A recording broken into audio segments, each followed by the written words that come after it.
அம்பேத்கர் சட்டக் கல்லூரியினுடைய மாணவர்களுக்கு விடை கொடுக்கின்ற விழாவாகவும்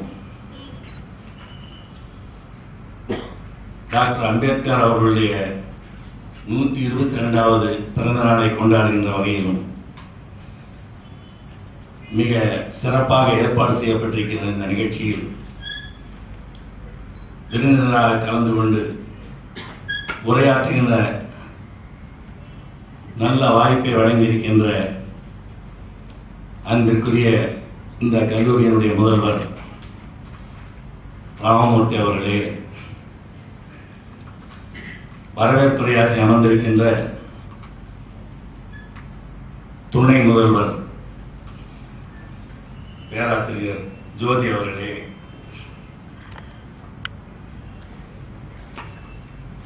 இந்த நிகழ்ச்சியில் கலந்து கொண்டு மிக அழகாக கருத்துக்களை எடுத்து வைத்து அமர்ந்திருக்கின்ற சிறப்பு விருந்தினர், படிப்பறிவும் பட்டறிவும் நிரம்பிய பேராசிரியர் வெங்கட்ராமன் அவர்களே, திராவிடர் இயக்கத்தினுடைய வளர்ச்சிக்காக இளமை முதல் தொடர்ந்து பணியாற்றி வந்து வருகின்ற 24ஆம் நாள் 90வது பிறந்த நாள் விழாவை சந்திக்க இருக்கின்ற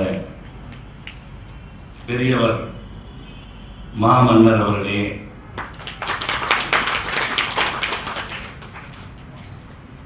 கவிஞர் ரத்னம் அவர்களே,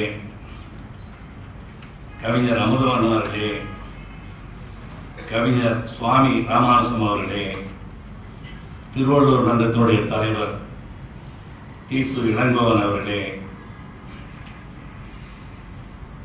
நிகழ்ச்சியிலே கலந்து கொண்டிருக்கின்ற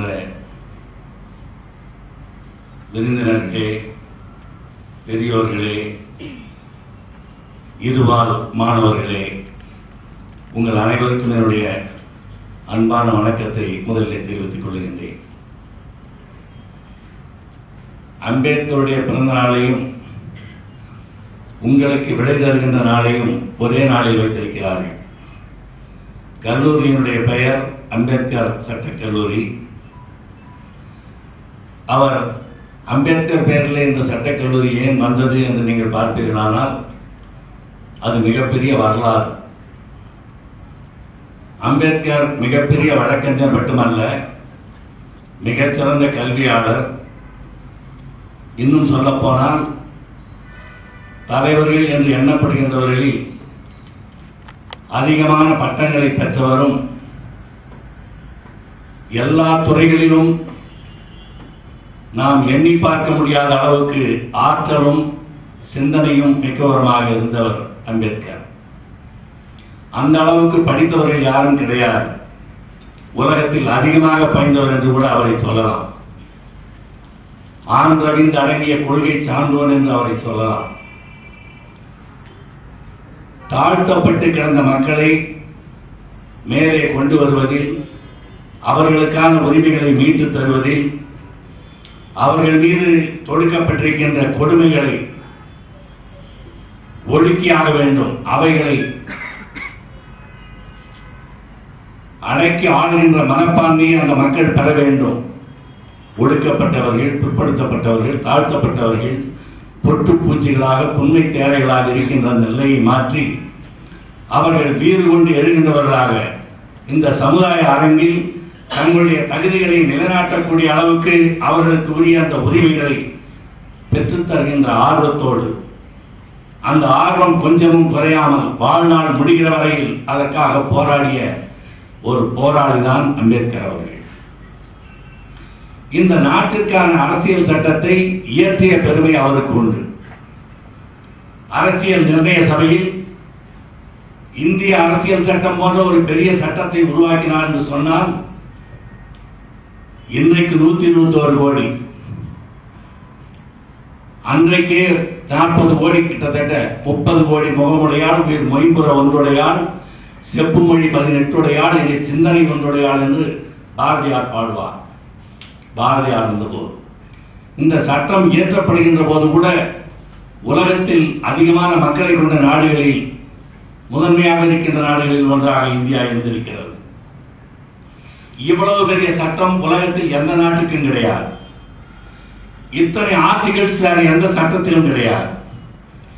நம்மை ஆண்டவர்கள் சட்டமே எழுத்துப்பூர்வமாக இல்லாமல் இருந்தவர்கள். கன்வென்ஷன்ஸ், கஸ்டம்ஸ், யூசேஜஸ் நீங்கள் படித்திருப்பீர்கள். அவர்கள் ஏதோ மேக்னா கார்ட்டா ஆஃப் 1215, மேக்னா கார்ட்டா தி கிரேட் சார்ட்டா என்று சொல்வார்கள். 1215 அதுதான் எழுதப்பட்ட சட்டம். அதற்கு பிறகு 1860 என்று கருதுகிறேன் பில் ஆஃப் ரைட்ஸ், உரிமைகளை பற்றி அது மட்டும் எழுதப்பட்டது. இல்லை என்றால் அன்றைக்கு நாடாளுமன்றத்தில் என்ன தீர்மானம் நிறைவேற்றப்படுகிறதோ அந்த தீர்மானங்கள் தான் சட்டங்கள். இன்றைக்கு ஒரு சட்டம் இருக்கும், நாளைக்கு அது மாறும். If at all there is a rule, if at all they pass a resolution that all the blue-eyed babies should be massacred, all the blue-eyed babies should be massacred. That is all. That is the law of the land on the particular day. நாளைக்கு அது மாறலாம். அப்படி அன்றைக்கு சட்டங்கள் நிலைமைகள் என்ன என்பதை மாலையிலே செய்தித்தாளிலே பார்த்து தெரிந்து கொள்ளலாம். நாடாளுமன்றத்திலே நிறைவேற்றப்படுகிற தீர்மானம் என்ன என்பதுதான் இங்கே சட்டமாக இருந்தது. அதனால்தான் அந்த அரசியல் சட்டம், அங்கே அரசியல் என்பது நெகிழ்ந்து கொடுக்கக்கூடிய ஒரு அரசியல் அங்கே இருந்தது. அரசியல் சட்டத்தை நீங்கள் எடுத்து பார்ப்பீர்களானால் அரசியல் சட்டம் நீங்கள் எல்லாம் படித்திருக்கிறீர்கள். Whenever we take up a constitution, we should know whether it is written or unwritten. We should know whether it is flexible or rigid. We should know whether it is based on separation of powers or not. We should know whether it is federal or unitary. And we should know whether it is monarchical or republican. Then only we can come to a correct conclusion as to which type of constitution it is. இதுதான் நமக்கு பாடம். எனவே அரசியல் சட்டம் என்பது இருக்கின்ற நிலைமை என்ன, இதை வைத்துத்தான் நீங்கள் ஒரு நாட்டினுடைய அரசாட்சி அப்படி நடைபெறுகிறது. அமெரிக்க நாட்டினுடைய ஆட்சி முறை அப்படி. It's a presidential form of government. இந்தியாவை எடுத்துக்கொண்டால் it's a parliamentary form of government. சுவிட்சர்லாந்தை எடுத்துக்கொண்டால் இட்ஸ் a collegiate executive. அங்கே ஒரு குழு இருந்து தீர்மானங்களை நிறைவேற்றுவார்கள், ஆட்சி நடத்துவார்கள். எதிர்கட்சிகளும் ஆளுங்கட்சியாக இருப்பார்கள். அங்கு எதிர்கட்சி என்று தனியாக கிடையாது. எல்லா கட்சிகளையும் கொண்ட குழு, it is a council that will rule the country. ஏதேனும் ஒரு தீர்மானம் வருமானால் அந்த தீர்மானத்தை எதிர்த்து எல்லோரும் வாக்களிப்பார்கள். பிடிக்கவில்லையானால் தீர்மானம் தோற்றுவிட்டால் அரசாங்கம் வெளியே வராது. The government will not be dissolved. வேண்டுமானால் திருத்தங்கள் கொண்டு வரலாம், மாற்றங்களை ஏற்படுத்தலாம், சில அனுசரணையோடு சில முடிவுகளை மேற்கொள்ளலாம். They can bring forth amendments. They can bring forth certain modifications. They can make certain alterations. They can make certain adjustments. இப்படி வைத்துக் கொண்டு அங்கே ஆட்சி நடத்துகிறார்கள். ஆட்சி கவிழாது. அது ஒரு முறை.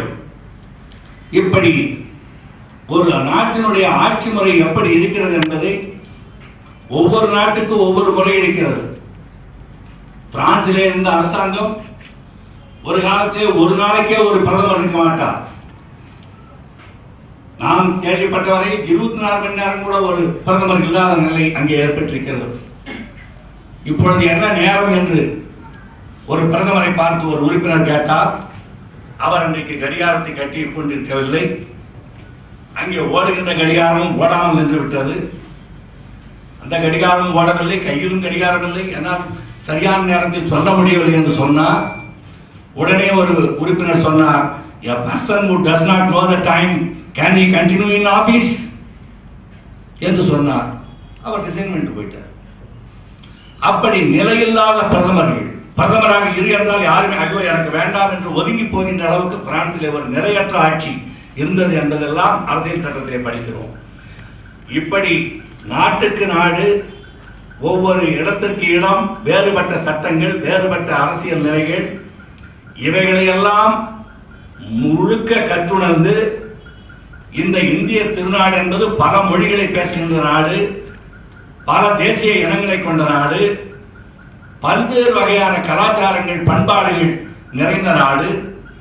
இவைகளை எல்லாரையும் ஒன்றாக சேர்த்து ஒன்றாக வைத்து ஆட்சி நடத்தக்கூடிய அளவுக்கு ஒரு சட்டம் இயற்றப்பட வேண்டுமானால் அது எவ்வளவு கடுமையான முயற்சி என்பது உங்களுக்கு தெரியும்.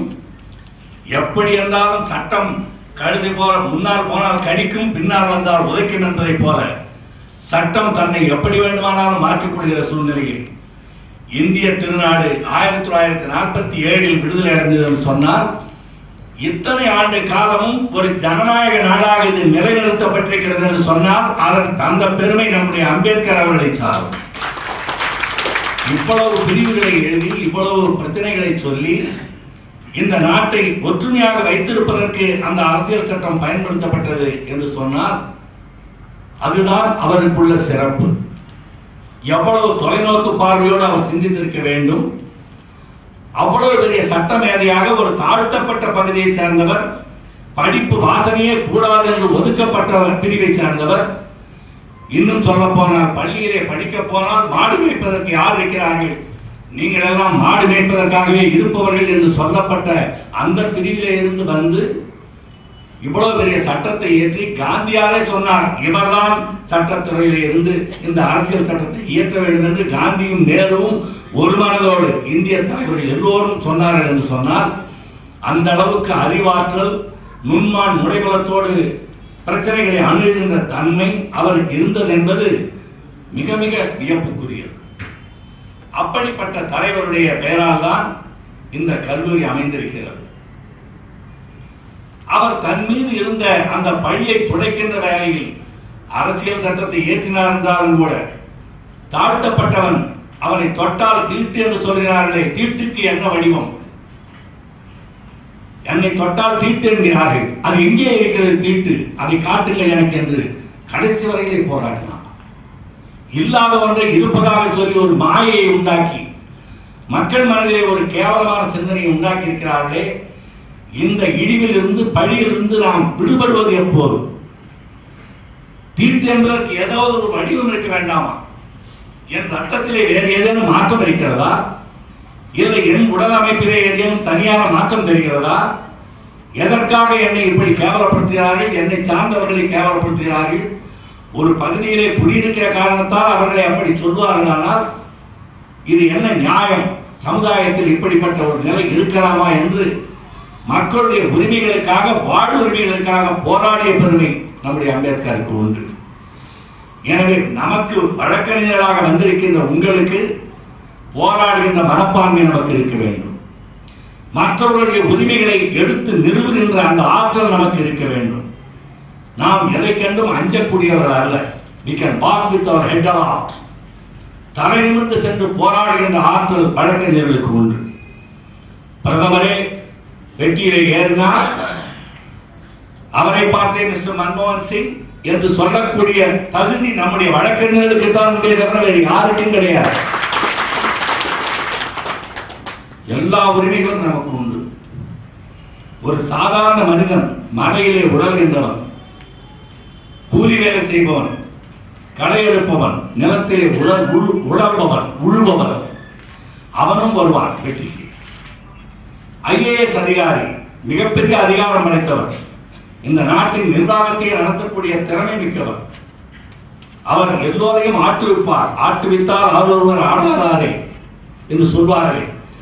அப்படி ஒரு மாவட்டத்தை அவர் நிர்வகிக்கிற போது அவருடைய அந்த கட்டுப்பாட்டில் எல்லோரும் இருப்பார்கள் என்று சொல்லக்கூடிய அந்த அதிகாரி கூட பெட்டிக்கு வந்தால் பெட்டி பாம்பாக அடங்கியாக வேண்டும். அவர் வழக்கறிஞர் கேட்கின்ற கேள்வி அடுத்து என்ன கேள்வி வருமோ, நாம் எப்படி தவிக்க வேண்டுமோ, பல பேருக்கு நேர்முக தேர்வுகளை நடத்தி கேள்விகளை கேட்டு திணறடிக்கின்ற அந்த அதிகாரி ஒரு வழக்கறிஞர்களை வந்து மாட்டிக்கொண்டு எப்பொழுது நமக்கு விடுதலை என்று நினைக்கக்கூடிய அளவுக்கு திறம்பட கேள்விகளை எடுத்து வைக்கின்ற ஆற்றல், வாய்ப்பு, அந்த வலிமை, அந்த திறமை உள்ளவர்கள் வழக்கறிஞர்கள்.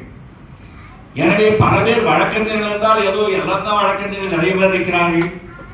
இப்பொழுது எங்கு பார்த்தாலும் தடிக்கு விழுந்தால் வழக்கறிஞர் இருக்கிறார். ஒரு காலத்திலே வழக்கறிஞர்கள் மிகவும் குறைவாக இருந்தார்கள். இன்றைக்கு எங்கு பார்த்தாலும் வழக்கறிஞர்கள். அவர்கள் திறமை உள்ளவர்களாக, ஆற்றல் உள்ளவர்களாக, சட்டத்தை முழுமையாக உணர வேண்டும் என்கின்ற ஆர்வம் உள்ளவர்களாக இருக்க வேண்டும். அதனால்தான் என்றைக்குமே ஒரு எல்லாவற்றையும் கற்றுவிட்டேன் என்று எவரும் சொல்ல முடியாது. இந்த அறையை போன்ற பெரிய அறையில் புத்தகங்களை எல்லாம் அடுக்கி வைத்துவிட்டு அதற்கு நடுவிலே உட்கார்ந்து ஒரு வழக்கு வருகிறது என்று சொன்னால் 100 புத்தகங்களை எடுத்து பார்த்து அவன் கேஸ்காரனே கேட்பான். சில சமயத்தில் என்ன மாதிரி ஆளுங்களே கேட்பான், ஏன் அவ்வளவு காலம் நீங்க படிச்சீங்க, அவ்வளவு படிச்சுட்டு அப்புறம் இன்னமும் புத்தகத்தை எடுத்து படிச்சுட்டு இருக்கிறீங்களே, இதெல்லாம் எதுக்கு? இந்த புத்தகம் பூரா படிச்சுட்டீங்களா, அப்புறம் எதுக்கு இது வச்சிருக்கீங்க? அம்மா